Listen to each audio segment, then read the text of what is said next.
Existe uma diferença muito grande quando a gente sai desse contexto hospitalar e vai para um contexto de consultório. Porque no consultório o paciente não está morrendo, ele não está numa posição passiva.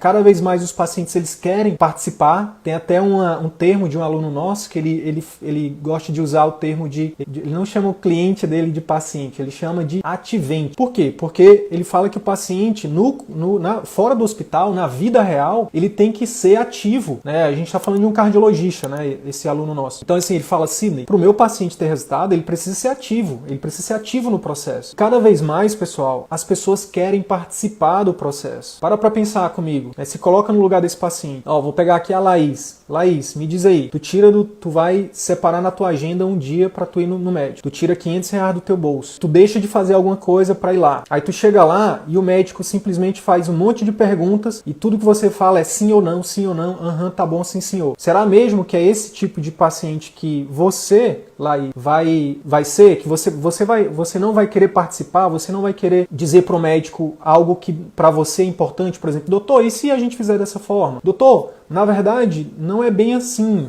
a dor que eu falei não é assim, é assado. Doutor, mas deixa eu tirar uma dúvida. Isso que o senhor está falando é isso que eu entendi? Então, ou seja, cada vez mais os pacientes eles querem participar da consulta, do processo. Então, um dos pontos cegos que você pode estar cometendo, você também pode estar cometendo, e eu digo isso como num papel de juiz, tá, pessoal? De julgador, pelo contrário, recebam minhas palavras, recebam com empatia, eu falo isso com empatia, porque eu também não aprendi isso na faculdade, à toa que eu tenho estudado muito sobre isso, porque eu vi que ninguém ensina. Então, assim, não recebam isso como uma espécie de crítica, mas sim como uma espécie de ajuda, tá? E recebam esse insight como algo que pode mudar o jogo pra você, de verdade, porque pode. Muita gente aí fala do marketing, e a gente fala também, marketing é importante. Instagram, Google, produzir conteúdo, fazer tráfego, isso é extremamente importante, com certeza. Tenho um produto que eu devo lançar ano que vem, o Médico Digital. Eu já até fiz lá no Instagram, o perfilzinho tá lá parado, mas enfim, eu acredito muito no poder do digital, tanto que eu vivo do digital hoje. Mas o que eu tô querendo dizer é o seguinte, pro médico que quer ter uma carreira no consultório sólida e de longo prazo, tem que entender que não é o marketing que vai fazer você crescer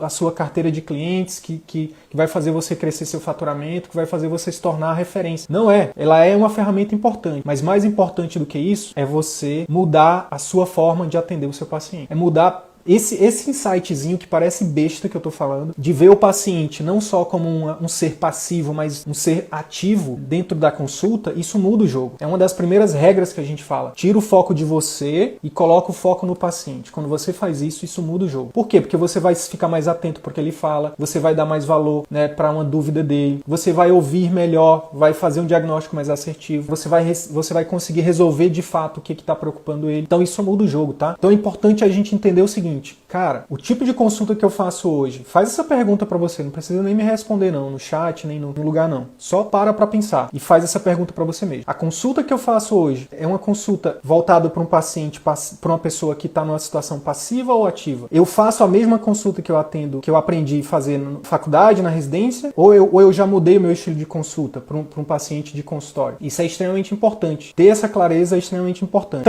Então vamos lá. Primeiro ponto cego é o seguinte, fazer uma consulta no estilo anamnese tradicional. Cuidado, você pode estar fazendo isso no seu consultório. É igual você fazer uma analogia aqui. Imagina que você aprendeu a dirigir táxi em Nova York. Isso é fazendo analogia com o que você aprendeu na faculdade, na residência, E aí, do nada, você se predispõe a dirigir num Fórmula 1, num autódromo, por exemplo. É totalmente diferente, não adianta. Mas eu tenho 30 anos já, eu dirijo há 30 anos no centro de Nova York. Beleza, parabéns. Que serve para as ruas de Nova York, não serve para o autódromo de Interlagos ou qualquer outra pista de corrida, tá? É diferente, fica ligado nisso. Segunda coisa, segundo erro, segundo ponto cego.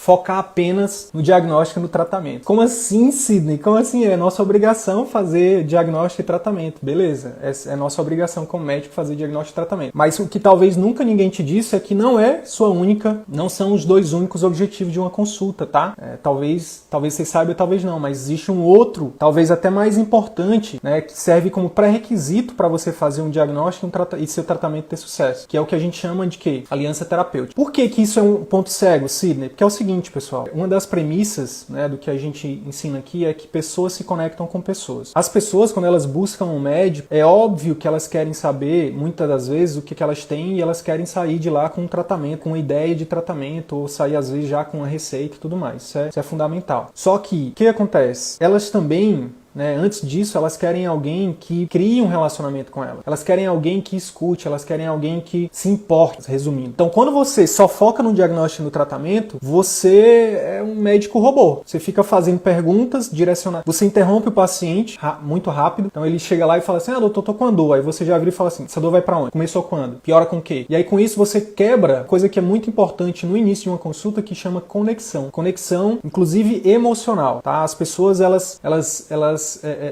todos nós precisamos de conexão. Nesse primeiro momento de consulta, se você ficar focado só no diagnóstico e no tratamento, você corre o risco de não criar uma conexão. Se você não tem conexão com seu paciente, o que acontece? Ele pode não dizer o que ele precisaria te dizer para você acertar o diagnóstico, para você fazer um diagnóstico mais assertivo. Ele pode não confiar em você e, obviamente, se ele não confia, ele até nem segue seu tratamento. Então, muito cuidado para você não tá com esse ponto cego de focar apenas no diagnóstico e no tratamento. Antes disso, foque em quê? Foque em criar uma aliança terapêutica, que é o quê? É criar um clima emocional, é fazer ali nos primeiros minutos de consulta, fazer o rapport, que a gente chama, né? Que é um conceito da neurociência, da programação neurolinguística, né? Que é você, o paciente chegar e você realmente criar essa conexão com ele, né? A partir disso, ele se abre e aí ele fala, não, doutor, deixa eu falar, na verdade, eu vim aqui, não é só por isso que eu acabei de falar, não. Eu vim aqui porque eu tô sentindo isso, aquilo, porque eu tô preocupado com isso, com aquilo. E aí quando ele te fala isso, pronto, ele se abriu para você.